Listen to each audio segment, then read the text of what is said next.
பிடித்து பிடித்து பாலில் நனைத்து கன்னங்கள் செய்து விட்டார்.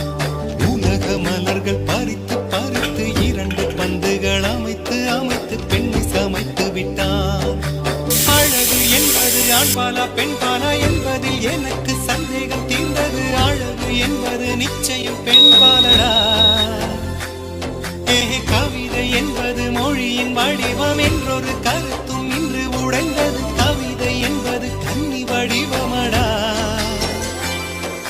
மின்னலை பிடித்து மேகத்தில் துடைத்து பெண் என்று